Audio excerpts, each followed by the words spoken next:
Hello, and welcome to English Podcast with Missy. Here we learn English for real life. Clear, slow, and simple.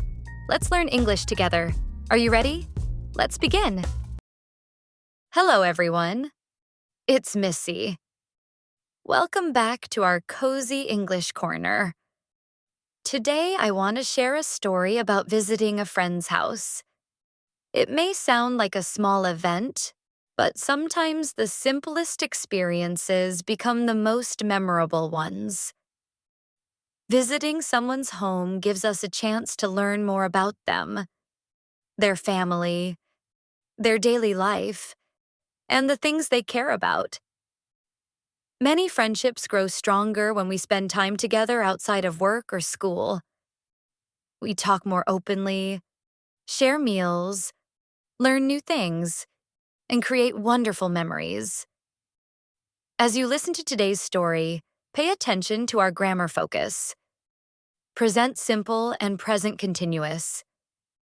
The present simple helps us talk about routines, habits, and facts. The present continuous helps us describe actions that are happening right now. Now, let's begin our story.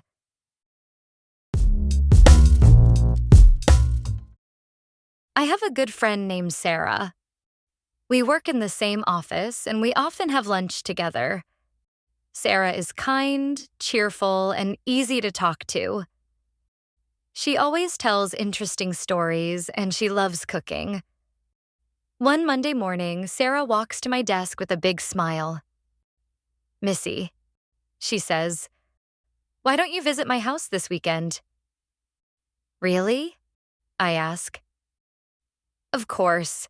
My family would love to meet you." I feel excited because I have never visited her home before. I usually spend my weekends at home, reading books, watching videos, or cleaning my apartment. Sometimes I visit my parents, but this weekend I want to do something different.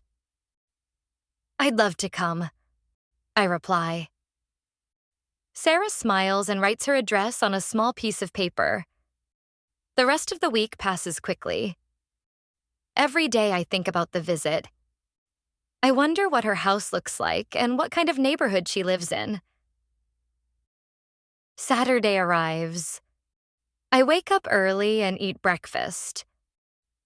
I usually drink coffee in the morning, and today is no different. After breakfast, I choose a comfortable outfit and prepare a small gift. I believe it is polite to bring something when visiting someone's home. I buy a box of cookies from a local bakery. At 10 o'clock, I leave my apartment. The weather is beautiful. The sun is shining and a gentle breeze is blowing through the streets. I take a bus across the city. As the bus moves along the road, I look out the window. People are walking on the sidewalks. Children are playing in a park. Vendors are selling fruit near the market. Everyone seems busy. About 30 minutes later, I arrive near Sarah's neighborhood. The area is peaceful and clean. Trees line the streets, and colorful flowers grow in many gardens. I check the address again and walk slowly toward her house. Sarah's house is easy to find. It has a small white fence and a beautiful garden in front. As I approach the gate, Sarah opens the door and waves enthusiastically. "Missy, you're here," she says. "Thank you for inviting me," I reply. She welcomes me inside. The house feels warm and comfortable. Family photos hang on the walls, and soft music plays quietly in the background. Sarah introduces me to her parents. Her father enjoys gardening. Her mother teaches music at a local school. Both of them greet me warmly. "It's nice to finally meet you," her mother says. "It's nice to meet you too," I answer politely. I hand them the box of cookies. "Oh, thank you," Sarah says. Her mother places the cookies on the dining table. We sit in the living room and talk. Sarah's father tells funny stories about his garden. He grows tomatoes, cucumbers, and many kinds of flowers. Every morning, he waters the plants before breakfast. As he speaks, I notice several gardening books on a nearby shelf. Meanwhile, Sarah's mother is preparing tea in the kitchen. Soon she brings a tray with tea and snacks. The tea smells wonderful. We chat about work, hobbies, and daily life. Sarah loves cooking and photography. She often takes pictures of nature during the weekends. I tell them about my interests too. I enjoy reading, learning new things, and creating educational content. Everyone listens carefully. The conversation feels natural and relaxing. Outside the window, birds are singing in the trees. The afternoon is peaceful. Around lunchtime, Sarah stands up. "My mother and I are preparing lunch," she says. "Would you like to help?" "Sure," I reply. We walk into the kitchen. The kitchen is bright and organized. Sarah is washing vegetables. Her mother is cutting carrots. I am arranging ingredients on the counter. Everyone is working together. As we prepare the meal, we continue talking and laughing. Sarah explains her favorite recipes. She usually cooks dinner several times each week. Cooking helps her relax after work. While she is speaking, she carefully slices tomatoes. Her mother is stirring soup on the stove. The delicious smell fills the room. I enjoy watching them work together. Their family shares responsibilities, and everyone helps when needed. Soon, lunch is ready. We gather around the dining table. The food looks amazing. There is soup, rice, vegetables, grilled chicken, and a fresh salad. Before eating, Sarah's father thanks everyone for helping prepare the meal. Then we begin eating. The food tastes delicious. We talk about travel experiences and future plans. Sarah tells us about a hiking trip she is planning. She is currently researching different locations online. Her father enjoys traveling too. He visits the countryside several times each year. As we eat, everyone shares stories and laughs together.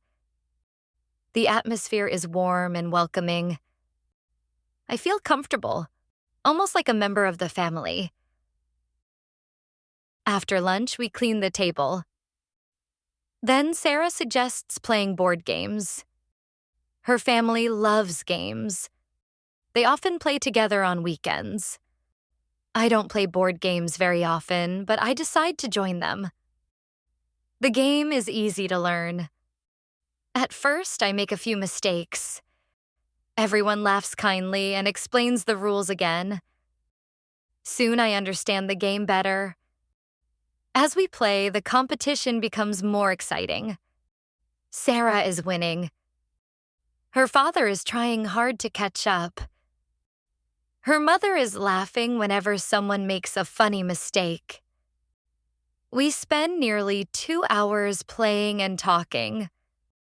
Time passes quickly when people are enjoying themselves.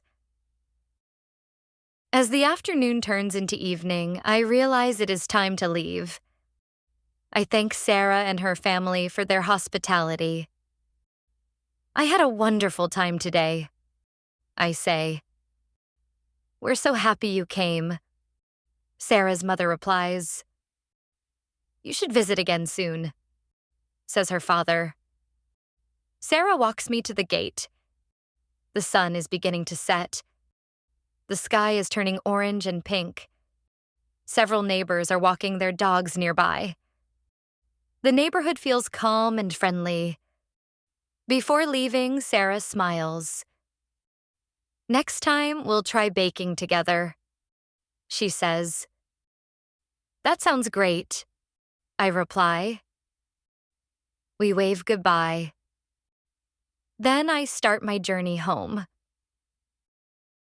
When I arrive home, I sit quietly and think about the day.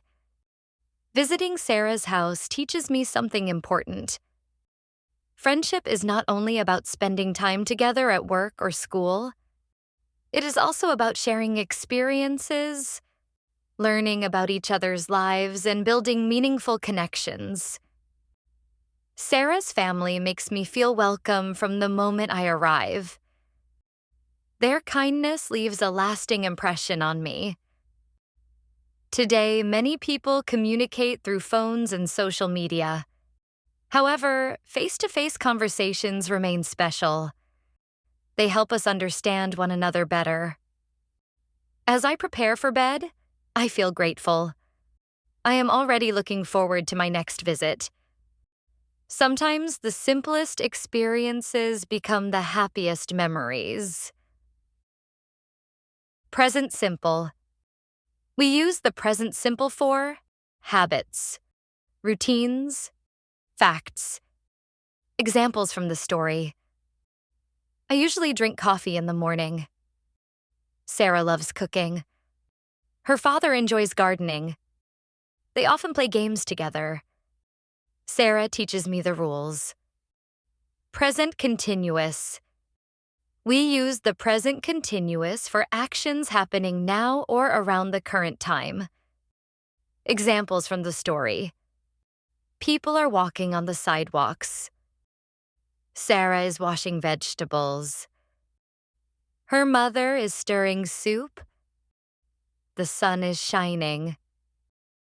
Sarah is planning a hiking trip. Thank you for spending part of your day with me. I hope you enjoyed today's story, visiting a friend's house, and that it helped you practice the present simple and present continuous in a natural and meaningful way. Remember, English becomes easier when you learn through stories that connect to real life. Keep listening, keep practicing, and keep building your confidence one step at a time. I'm Missy, and I'll see you in the next episode. Until then, take care, stay curious, and happy learning.